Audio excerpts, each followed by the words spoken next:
আসসালামু আলাইকুম, welcome to Salma's kitchen. আজকে আমি চুলায় নরম এবং তুলতুলে গার্লিক বাটার নান তৈরি করব। চুলায় গার্লিক বাটার নান তৈরি করতে প্রথমে যে উপকরণগুলো লাগবে সেগুলো হচ্ছে 2 কাপ পরিমাণ ময়দা অর্থাৎ অল পারপাস ফ্লাওয়ার, আধা কাপ পরিমাণ উষ্ণ গরম দুধ, দুধে আঙ্গুল ডুবিয়ে রাখা যায় সেই পরিমাণ উষ্ণতা সম্পন্ন দুধ, খুব বেশি গরমও না আবার ঠান্ডাও না, এবং আরও লাগবে উষ্ণ গরম পানি। পানির পরিমাণটা আমি বলছি না, কারণ পানি লাগতেও পারে আবার নাও লাগতে পারে, সেটা যখন ডো তৈরি করা হবে তখন বুঝে পানিটা অ্যাড করতে হবে। আরও লাগবে ড্রাই ইস্ট 1 টেবিল চামচ পরিমাণ, লবণ আধা চা চামচ পরিমাণ, রান্নার তেল 2 টেবিল চামচ পরিমাণ, চিনি 1 টেবিল চামচ পরিমাণ, গুঁড়া দুধ 2 টেবিল চামচ পরিমাণ। গুঁড়া দুধটা অপশনাল, যেহেতু আমি দুধ নিয়েছি গুঁড়া দুধ না নিলেও চলে, তবে গুঁড়া দুধটা অ্যাড করলে পরে নানের টেস্টটা অনেক বেশি ভালো আসে। আর যেহেতু গার্লিক বাটার নান, তাই রসুন আর বাটার অবশ্যই লাগবে নানের টপিং হিসাবে। তো আমি এখানে 2 টেবিল চামচ পরিমাণ বাটার নিয়েছি, কিছু ধনিয়া পাতা নিয়েছি, শুধু পাতাগুলো নিয়েছি, 6টি রসুন নিয়েছি, রসুনগুলোকে আমি একেবারে মিহি করে কুচি করে নিব। আধা চা চামচ পরিমাণ কালো জিরা নিয়েছি, আর পানি আর লবণ দিয়ে একটা মিশ্রণ তৈরি করে নিব, সেজন্য নিয়েছি আধা চা চামচ পরিমাণ লবণ এবং 3 টেবিল চামচ পরিমাণ পানি। এই হচ্ছে বাটার নানটা যখন তৈরি করা হবে সেটার উপকরণ। এখন এই উষ্ণ গরম দুধটা একটা বাটিতে নিয়ে নিলাম, এর মধ্যে চিনিটা নিয়ে চিনিটা গলিয়ে নিব। চিনিটা গলে গেলে 1 টেবিল চামচ পরিমাণ অ্যাক্টিভ ড্রাই ইস্ট দিয়ে একটু নেড়ে চেড়ে মিলিয়ে নিব। এবারে এটাকে ঢাকনা দিয়ে রেখে দিব 7 থেকে 8 মিনিট। 7 থেকে 8 মিনিটের মধ্যে ইস্টটা অ্যাক্টিভ হয়ে ফুলে যাবে। যদি না ফুলে তাহলে আর সেই ইস্ট দিয়ে নান তৈরি করা যাবে না। এবারে এটাকে আমি এক সাইডে রেখে দেব। এখন আরেকটি বড় মিক্সিং বোলের মধ্যে বাকি উপকরণগুলো মেলাবো। নিয়ে নিচ্ছি প্রথমে ময়দা, লবণ, গুঁড়া দুধ এবং 2 টেবিল চামচ পরিমাণ তেল থেকে 1 চা চামচ পরিমাণ তেল গ্রিস করার জন্য রেখে বাকিটা এর মধ্যে দিয়ে দেব। এবারে হাত দিয়ে সব উপকরণগুলো একসাথে মিলিয়ে নিব।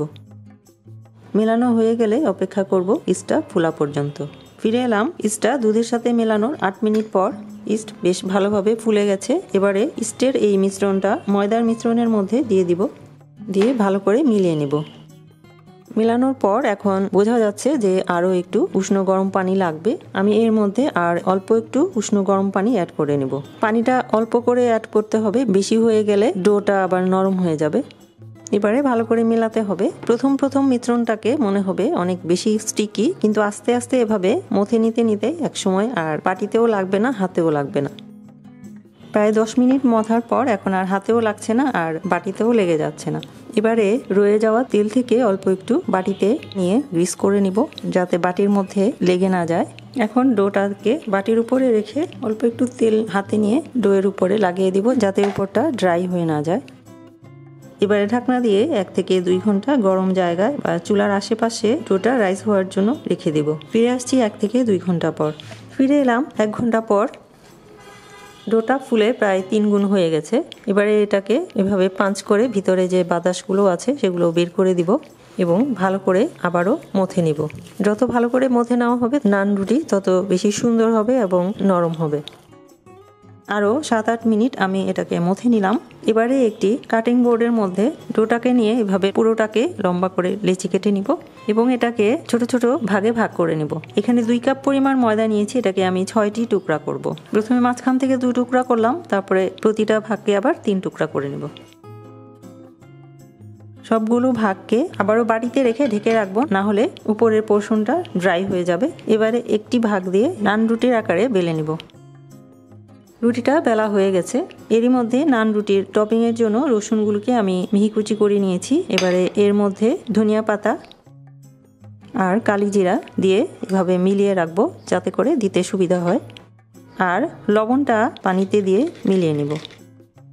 এবারে তৈরি করা নানের উপরে টপিং দিয়ে দিব, ধনিয়া পাতা, রসুন আর কালি জিরার টপিং দিয়ে ছড়িয়ে দিব এবং এভাবে চেপে দিয়ে বেলনাটা দিয়ে একটু এভাবে বেলে দিব, তাতে করে টপিংটা নানের গায়ে ভালো করে লেগে যাবে। এবারে এটাকে উল্টিয়ে পিছন দিকটাতে লবণ পানি দিয়ে দিব, দিয়ে যে পাশটাতে লবণ পানি দিয়েছি সেই পাশটা তাওয়ার দিকে দিয়ে দিব।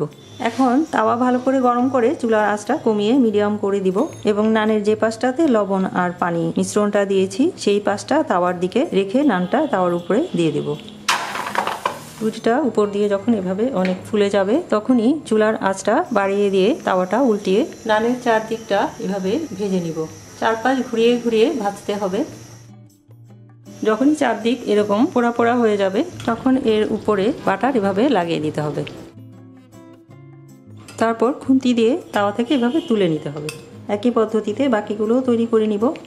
তৈরি হয়ে গেল চুলায় গার্লিক বাটার নান। এটা খেতে খুবই মজা এবং দেখতেও খুবই সুন্দর। দোকান থেকে অস্বাস্থ্যকর নান কিনে আর খেতে হবে না। এভাবে আমরা খুব সহজেই বাসায় গ্যাসের চুলাতে গার্লিক বাটার নান তৈরি করে খেতে পারি।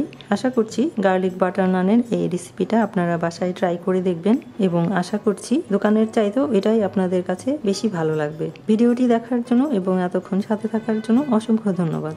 আশা করি ভিডিওটি আপনাদের কাছে ভালো লেগেছে। ভালো লাগলে ফ্রেন্ডস এন্ড ফ্যামিলির সাথে শেয়ার করার অনুরোধ থাকলো এবং লাইক সাবস্ক্রাইব করার অনুরোধ থাকলো। আর সাবস্ক্রাইব করে পাশে থাকা বেল আইকনে ক্লিক করে অপশন থেকে অল বাটনে ক্লিক করে দেবেন। তাহলে আমি ভিডিও দেওয়ার সাথে সাথে আপনারা তার নোটিফিকেশন পেয়ে যাবেন। সবাই অনেক অনেক ভালো থাকবেন। আমার জন্য দোয়া করবেন। আল্লাহ হাফেজ।